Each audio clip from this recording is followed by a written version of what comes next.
Daily 5 English word learning. தினமும் நம்ம 5 வார்த்தையை கற்றுக்க போகிறோம்.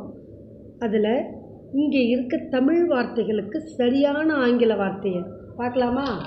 ஃபஸ்ட்டு நன்மை, அனுகூலம், அதாவது நல்லது நடக்கிறது இல்லை அனுகூலமாக இருக்கிறதுக்கு இங்கிலீஷில் அட்வான்டேஜ்னு சொல்லணும்.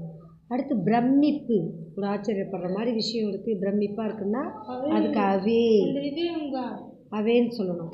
அதுக்கடுத்து விழிப்புணர்வாக இருக்கணும், அவேர்னஸ். அடுத்து அழகாக இருக்குன்னா அதுக்கு பியூட்டி. தொடர்பில் இருக்கிறதுனா கம்யூனிகேஷன். இந்த 5 வார்த்தையை நீ கற்றுக்கிட்டோம். இந்த மாதிரி புது புது வார்த்தைகள் கற்றுக்கலாம். தொடர்ந்து வீடியோவை வாட்ச் பண்ணுங்கள், லைக் பண்ணுங்கள், ஷேர் பண்ணுங்கள், சப்ஸ்கிரைப் பண்ணுங்கள். Thank you viewers.